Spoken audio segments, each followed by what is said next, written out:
BJP ಪಾಳೆಯದಲ್ಲಿ ಏನಾಗ್ತಾ ಇದೆ, ಬರಲಿರುವಂತಹ ಲೋಕಸಭಾ ಚುನಾವಣೆಗೆ ಟಿಕೆಟ್ ಹಂಚಿಕೆ ಈಗ ಎರಡನೇ ಪಟ್ಟಿ ಸಿದ್ಧ ಆಗತ್ತೆ ಅಂತಂದ್ರೆ ಅದಕ್ಕೂ ಮುಂಚೆ ಆಗಬೇಕಾದಂತಹ ಒಂದು ಬಿರುಸಿನ ಚರ್ಚೆ ಏನಿದೆ, ಆ ಚರ್ಚೆಗೆ ಈಗ ವೇದಿಕೆ ಸಿದ್ಧ ಆಗಿರೋದು. ಹಾಗಾಗಿ ಏನಾಗ್ತಾ ಇದೆ ತಿಳ್ಕೊಳ್ಳೋಣ. ನಮ್ಮ ದೆಹಲಿ ಪ್ರತಿನಿಧಿ ಡೆಲ್ಲಿ ಮಂಜು ಈಗ ಸಂಪರ್ಕದಲ್ಲಿದ್ದಾರೆ. ಮಂಜು, ಬಿಜೆಪಿ ಕೋರ್ ಕಮಿಟಿ ಸಭೆ ಬಹಳ ಕುತೂಹಲವನ್ನ ಮೂಡಿಸ್ತಾ ಇದೆ. ಇವತ್ತು ಕರ್ನಾಟಕದಲ್ಲಿ ಯಾರಿಗೆಲ್ಲ ಟಿಕೆಟ್ ಸಿಗುತ್ತೆ ಬಿಜೆಪಿಯಲ್ಲಿ ಅನ್ನೋದಕ್ಕೆ ಉತ್ತರ ಲಭ್ಯ ಆಗತ್ತಾ? ಯಾವ ರೀತಿಯಾದಂತಹ ಚರ್ಚೆ ಲೆಕ್ಕಾಚಾರ ನಡೀತಾ ಇದೆ ಅಂತ?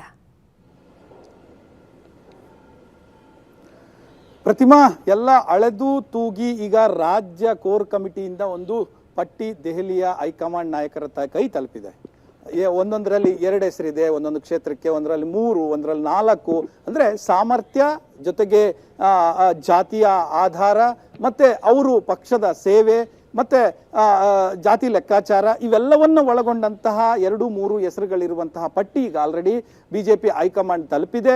ಇವತ್ತು ಅದರ ಬಗ್ಗೆ ವಿಶೇಷವಾಗಿ ಕರ್ನಾಟಕಕ್ಕೆ ಹೆಚ್ಚು ಕಡಿಮೆ ಒಂದು 6 ಗಂಟೆಯಿಂದ ಸಭೆ ಶುರುವಾಗಬಹುದು ಅಂತ ಮಾಹಿತಿಗಳಿದೆ. 5:30ಯಿಂದ 6 ಗಂಟೆಗೆ ಆ ಹೊತ್ತಲ್ಲಿ ಕರ್ನಾಟಕಕ್ಕೆ ಸಂಬಂಧಪಟ್ಟ ಹಾಗೆ ಚರ್ಚೆ ನಡೆಯುತ್ತೆ.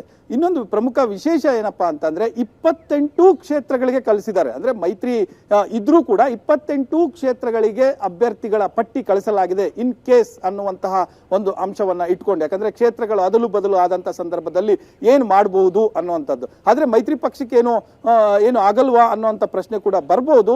ಆದ್ರೆ ಆ ಕ್ಷೇತ್ರಗಳು ಉದಾಹರಣೆಗೆ ಈಗ ಆಲ್ರೆಡಿ ಪ್ರಚಲಿತವಾಗಿ ಚರ್ಚೆಯಲ್ಲಿರುವಂತಹ ಹಾಸನ ಇರ್ಬೋದು, ಮಂಡ್ಯ ಇರ್ಬೋದು, ಈ ಕ್ಷೇತ್ರಗಳ ಬಗ್ಗೆ, ಕೋಲಾರ ಇರ್ಬೋದು, ಈ ಕ್ಷೇತ್ರಗಳ ಬಗ್ಗೆ ಅಂತಿಮ ನಿರ್ಣಯ ಹೈಕಮಾಂಡ್ ತೆಗೆದುಕೊಳ್ಳುತ್ತೆ ಅನ್ನುವಂತಹ ಒನ್-ಲೈನ್ ಅಜೆಂಡಾವನ್ನ, ಒನ್-ಲೈನ್ ನೋಟ್ ಅನ್ನ ಕಳಿಸಿರುವಂತದ್ದು. ಸೊ ಅದ್ರ ಬಗ್ಗೆ ಇವತ್ತು ಸುದೀರ್ಘವಾಗಿ ಹಿರಿಯ ನಾಯಕರ ಜೊತೆ ಚರ್ಚೆ ಆಗುತ್ತೆ.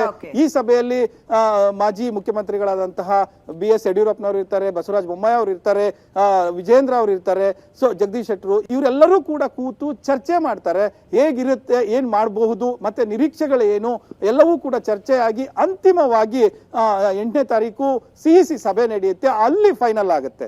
ಸೊ ಈಗ ಒಂದು ಹಂತದ ರಾಜ್ಯ ಮಟ್ಟದಲ್ಲಿ ಒಂದು ಹಂತದಲ್ಲಿ ಚರ್ಚೆ ಮುಗಿದಿದೆ, ರಾಷ್ಟ್ರ ಮಟ್ಟದಲ್ಲಿ ಇನ್ನೊಂದು ಹಂತದಲ್ಲಿ ಚರ್ಚೆ ಮುಗಿದು CECಗೆ ಅದನ್ನ ಮೂವ್ ಮಾಡ್ತಾರೆ. CECಯಲ್ಲಿ ಅಂತಿಮ ಮುದ್ರೆ ಬೀಳುತ್ತೆ. ಆ ನಂತರ 2ನೇ ಪಟ್ಟಿಯಲ್ಲಿ ಏನ್ ರಿಲೀಸ್ ಆಗುತ್ತೆ ಅಂತ ಹೇಳ್ತೀವಲ್ಲ, ಅದರಲ್ಲಿ ಕರ್ನಾಟಕದ ಹೆಸರುಗಳು ಹೆಚ್ಚು ಕಡಿಮೆ ಒಂದು 8ರಿಂದ 10 ಕ್ಷೇತ್ರಗಳ ಅಭ್ಯರ್ಥಿಗಳ ಹೆಸರು ಪ್ರಕಟ ಆಗುವಂತ ಸಾಧ್ಯತೆ ಇದೆ ಅನ್ನುವಂಥದ್ದು ಮೂಲಗಳು ಹೇಳ್ತಾ ಇರುವಂತಹ ಮಾಹಿತಿ. ಪ್ರತಿಮಾ, ಥ್ಯಾಂಕ್ ಯು ಸೋ ಮಚ್ ಮಂಜು ತಮ್ಮೆಲ್ಲ ಮಾಹಿತಿಗೆ.